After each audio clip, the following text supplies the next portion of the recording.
बहुत समय पहले की बात है। नदी के किनारे पर बसे एक गांव में बहुत गरीब परिवार रहा करता था, जिसमें विमला, अपनी बूढ़ी सास और उसका 6 साल का बेटा चिंटू रहा करते थे।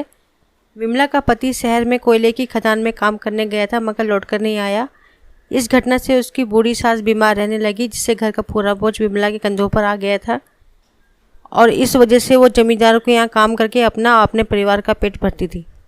एक बार की बात है, चिंटू अपनी माँ से बोलता है, माँ, मुझे एक बात करनी है आपसे। अच्छा बेटा जल्दी बोल, मुझे काम पर भी जाना है। क्या बात करनी तुझे मुझसे? आज फिर टीचर ने मुझे पूरा दिन क्लास में खड़ा रखा। ऐसा क्यों? क्या तूने कुछ गलती की थी क्या स्कूल में बेटा? नहीं नहीं माँ, स्कूल की फीस जमा नहीं की अभी तक, इसीलिए। अपने बेटे की ये बात सुनकर विमला को बहुत दुख होता है और वो उससे बोलती है, बेटा तू चिंता मत कर, मैं जल्दी तेरे स्कूल की फ़ीस का इंतज़ाम कर दूंगी।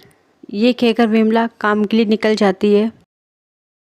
विमला जानती थी आज वो थोड़ा लेट हो गई है और घर की परेशानियों को और मालकिन का डर मन में लिए वो तेज़ी से कोठी की ओर बढ़ रही थी। फिर मालकिन के घर पहुंचने पर मालकिन उससे बोलती है, विमला, आ गई तू? आज ही पूरा 1 घंटा लेट आई है।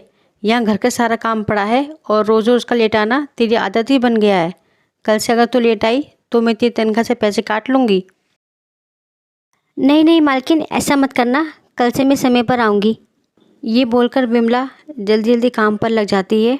घर का पूरा काम करने के बाद विमला मालकिन से पूछती है, मालकिन मैंने घर का सारा काम कर दिया है, अब मैं घर जाऊँ? अच्छा, इतनी जल्दी काम तुम्हारा ख़त्म हो गया? वैसे तुम लेट आती हो और तुम्हें घर जाने की जल्दी रहती है। ऊपर जाकर देखो, इतने सारे जाले लगे हैं, पहले उनको साफ़ करो फिर घर जाना। मालकिन की बात सुनकर विमला फिर से काम में लग जाती है।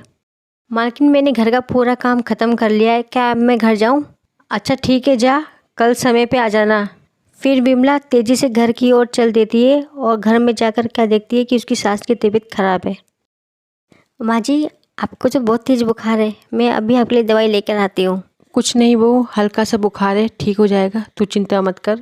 माँ जी जानती थी विमला के पास पैसे नहीं थे, इसलिए उन्होंने दवाई लाने के लिए मना किया। फिर विमला जल्दी से केमिस्ट की दुकान पर दवाई लेने जाती है। भैया ज़रा बुखार की दवाई देना तो। ये लो बहन जी, आपकी बुखार की दवाई। भैया कितने पैसे हुए? 120 रुपये दे दो। पर भैया मेरे पास तो अभी 60 रुपये हैं, आप अभी ये पैसे रख लो, मैं जल्दी बाकी के पैसे आपको दे दूँगी। पूरे पैसे लेकर आओ तभी दवाई मिलेगी। भैया दवाई दे दो, मेरी माँ जी की तबीयत बहुत ज़्यादा ख़राब है।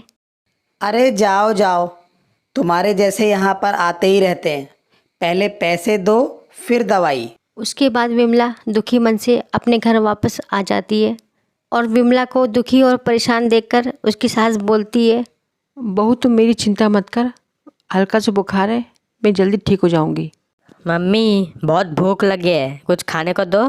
हाँ तो रुक, मैं अभी तेरे लिए कुछ बनाकर लाती हूँ। विमला किचन में जाकर देखती है थोड़ा सा आटा बचा है, वह उसकी 2 रोटी बनाकर अचार के साथ माँ जी और चिंटू को खिलाती है। मम्मी, मुझे और खाना चाहिए।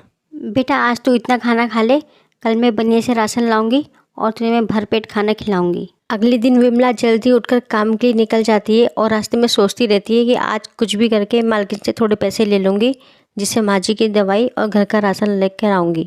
और मालकिन के घर पर जाकर के विमला अपने काम में लग जाती है, पर काम करते करते उसका ध्यान हट जाता है और उसके हाथ से महंगा फ्लावर वास गिरकर टूट जाता है। हे भगवान, ये क्या हो गया मुझसे?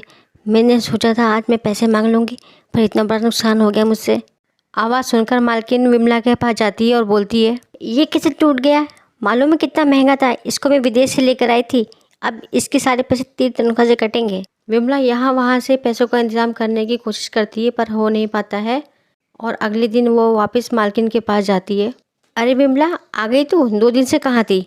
मालकिन मेरी माँ जी की तबीयत बहुत ज़्यादा ख़राब है, उनको मैं डॉक्टर के पास लेकर गई थी। तू और तेरी परेशानियाँ तो कभी ख़त्म होती ही नहीं है, वैसे भी मैंने दूसरी काम वाली रख ली है, ये ले तेरे पैसे, कल से तू जाने की ज़रूरत नहीं है। उसके बाद विमला उदास मन से पैसे लेकर वहाँ से चली जाती है और रास्ते में सोचती रहती है, इन पैसों से घर का थोड़ा राशन और माँ जी की दवाई ले लूँगी। फिर बनिए की दुकान पर, लाला जी थोड़ा राशन दे दो। पहले पिछले पैसे दो फिर राशन मिलेगा तुमको। ऐसा करती हूँ, इसमें से 500 रुपये दे देती हूँ। लाला जी ये लीजिए आपके 500 रुपये। हालांकि तुम्हारे 1000 रुपये बाकी हैं, पूरे पैसे दे दो, फिर मैं राशन दे देता हूँ। लाला जी ऐसा मत करो, मैं आपके आगे हाथ जोड़ती हूँ, मुझे कुछ राशन दे दो, मेरे घर में कुछ भी नहीं है। अब 500 में क्या होगा, 1000 है। कैसे करूँगा मैं?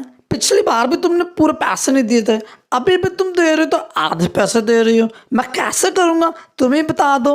लाला जी ऐसा मत करो, मैं आपके आगे हाथ जोड़ती हूँ, मुझे कुछ राशन दे दो, मेरे घर में कुछ भी नहीं है। राशन लेकर विमला जल्दी जल्दी घर आ जाती है। विमला की परेशानी तो ख़त्म होने का नाम ही नहीं ले रही थी। अगले दिन अचानक उसका मकान मालिक पैसों के लिए आ जाता है। अरे विमला, 2 महीने से तुमने किराया नहीं दिया है। ये मेरा घर है, धर्मशाला नहीं है। मालिक आप चिंता मत करो, मैं आपका सारा पैसा जल्दी दे दूंगी। वही तुम्हारे लिए सही रहेगा, नहीं तो कमरा खाली कर देना। उसी दिन शाम के वक्त विमला अपनी अंगीठी बनाने के लिए मिट्टी लेने पास की ही जगह पर जाती है। वहाँ जैसे ही वो मिट्टी खोदती है, खोदते खोदते उसकी खुदाल से एक घड़ा टकराता है। वह जल्दी से उस घड़ा निकालती है और उसमें क्या देखती है, काफ़ी सारे सोने की मोहरें रहती हैं। ये देखकर वो काफ़ी ज़्यादा खुश हो जाती है। इतनी सारी सोने की मोहरें, वो भी इस घड़े में! ए भगवान, तूने तो इतना बड़ा चमत्कार कर दिया, इससे तो मेरी इस घर की सारी समस्याएं दूर हो जाएंगी। अब तो चिंटू की पढ़ाई और माँ जी का इलाज अच्छे हॉस्पिटल में हो सकेगा। अब हम भरपेट खाना खाएंगे और किसी का उधार हम पर नहीं रहेगा। भगवान तेरा लाख लाख शुक्रिया।